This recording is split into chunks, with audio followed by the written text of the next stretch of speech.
It's time for Media Meltdowns. Well, the anti-ICE riots have caused chaos in LA. We've seen rioters setting fires, attacking police officers, looting stores, and of course chanting F America. But according to CNN's coverage last week, there were no riots, and we shouldn't dare call it that. I literally left Los Angeles Sunday night. What is happening in Los Angeles and the way it is being depicted is not accurate. We're talking about a square mile out of a 500 square mile city. Most people are not experiencing it the way we are showing it on television, and I think we have to be very careful because there are not riots in the street. There are some bad actors, and they need to be held accountable, but we have to be careful with the language you use because if we say riots, we cause unnecessary fear, and the real fear is when military people start flooding our streets unnecessarily. Excellent point. What about the hosts on The View?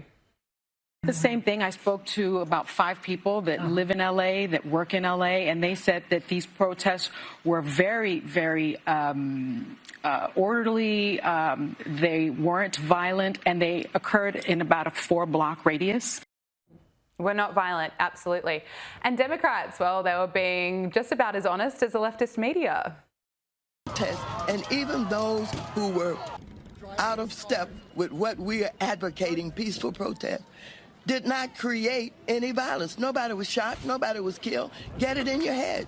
And so, when martial law is called, what are you going to say? I missed the point. Don't miss the point, you all. Don't think that somehow, because they called out the National Guard, there was violence. There was no violence. I was on the street. I know. And I went from downtown detention back out into the community, talking to people what happened in Paramount, what happened in Compton, what happened in Inglewood. So, first of all, get it straight. And don't just rely on what you're being told or the few incidents that you saw. Yeah, she knows.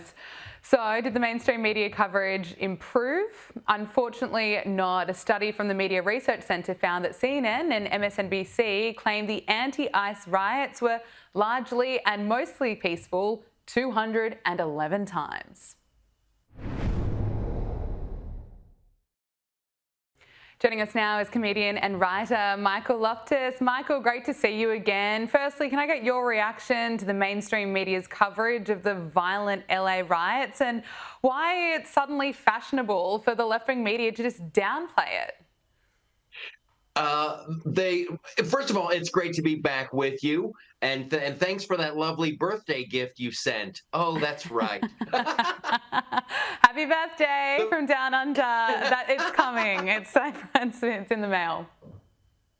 The media here is just in complete and total denial of reality. Like there can be a car on fire in the background, and they're like, mostly peaceful. It's mostly, I think their actual arm could be on fire and be like, you know what? That's a good skin treatment. I was getting ashy there anyway. So yeah, they don't matter. Legacy media is over here. It's really over. It's unbelievable. Every time you think it couldn't possibly get any worse, it does.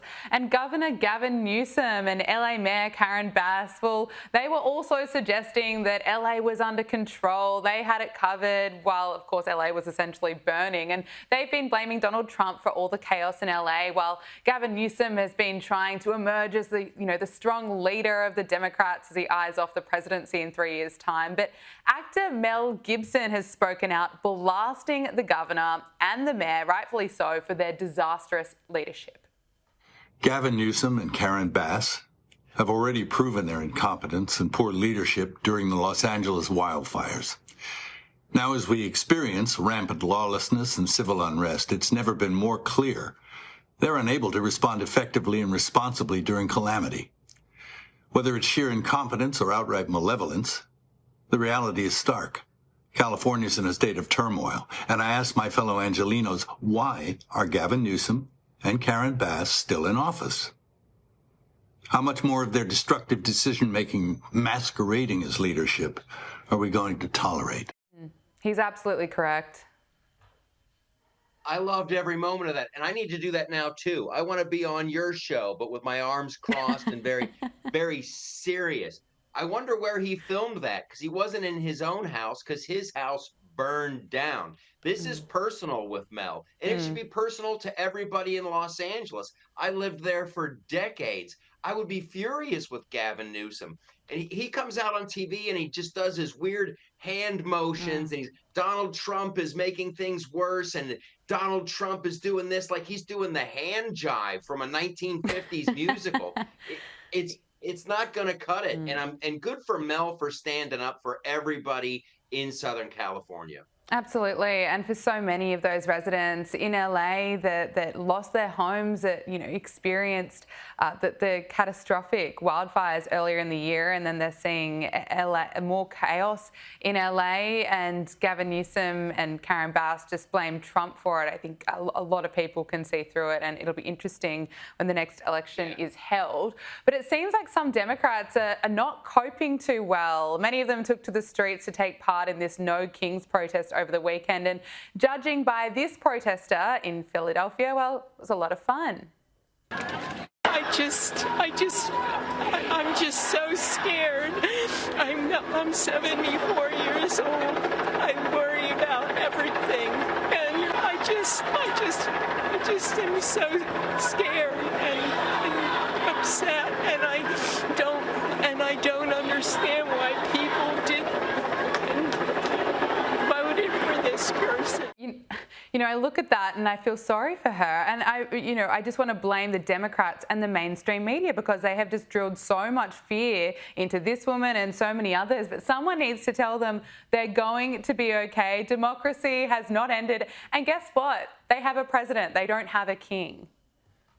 Yeah, the protest was the No Kings protest, but you watch this lady, she should be going to the No Network News protest. I want to write her a prescription for, you need to go camping, lady. You need a big hug and somebody to make you a nice lunch and turn your television off. That's what, she just seems so scared and miserable. It's heartbreaking. Yeah, it is. And that's the result when you're constantly told that you have a dictator in charge and the democracy is ending and your rights are getting taken away.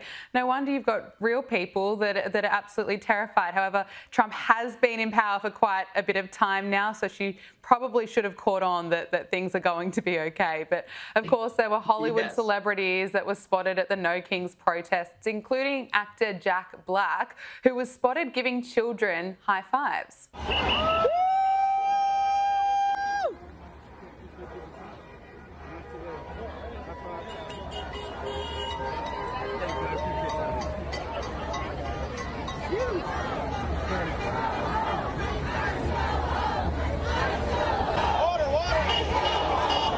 Yeah, I really don't know how I feel about children attending these protests. Is that really going to help the cause, having Jack Black there and giving them high fives? It's not. It really isn't. It makes you worry about Jack Black, but he did something that was so smart. He left his headphones on. So if everybody's like, whoa, Jack Black was at a protest, that's no good, he can be like, I had no idea. I was listening to Depeche Mode. He has plausible deniability. Now, here's what I want to know. What was in his backpack? That was a heavy backpack. I don't think that was full of carrots. I think Jack Black is cheating on his diet. He's out there pretending to protest and eating ding-dongs. He needs to come clean with America. All right, we'll get someone to put the questions to him. But Jane Fonda is here in Australia, and she's offered some words of wisdom to her audience. She described the President of the United States as that effer, and although she admitted that 78 million people voted for Donald Trump, she claimed that, those people must be having some buyer's remorse by now. And her rant continued. She said, F those non-liberals and fascists and people who don't move to love. We have to move to love and empathy. Interesting. Would you say calling the President of the United States that effer and saying F non-liberals is a way we move to love? Right? You can't do it. We need to move to love. I hate that guy. That's her. It's a sad existence for Jane Fonda. I read this article. She got off the plane in a wheelchair, and she's like, I feel better now than I did in my 20s. Were you rocking a wheelchair back then, Jane? I want to apologize to everybody who went to this show. Like, they heard things they shouldn't hear. Jane Fonda said that, like, the shop is closed up, talking about her girl parts due to flooding. Those people are going to need, like, psychiatric help with that imagery. I don't want that in my head. I don't want to think about Jane Fonda and anything closed up for flooding. She's not a good person. Oh, my apologies to the people who attended this show and shelled out a lot of money. She made like $300,000 to go to a beautiful country and just drop a couple F-bombs and talk about how she can't control her bladder. That's not movie star behavior. Look, you might need to help out Tampon Tim at the moment. He was asked a very simple question that he just could not understand. What is a woman? What is a woman is the question. I'm not sure I understand the question. Every time I look at it, it's amazing. He has no idea. You know, he's had so much time. You'd think he'd come up with some kind of answer, and he's got nothing. He doesn't know. I don't think he really knows. He doesn't know. But whatever we do, keep him away from Jane Fonda. Look, finally, it was 10 years ago to this day that this happened.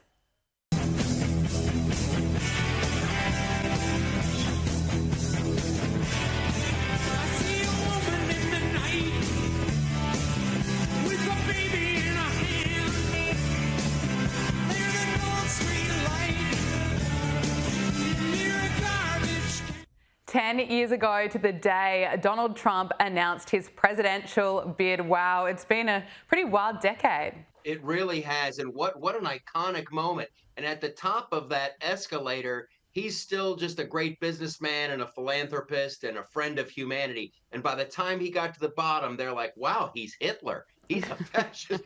They turned fast. But it's an iconic moment in a career. Trump has had so many iconic moments. Even when the assassin bullet took his ear, like, and then he brings his fist up and he's like, fight, fight, fight. This guy's had more iconic moments. If I was Trump after a bullet had hit my ear, I'd never give a speech with my head in one spot at the same time.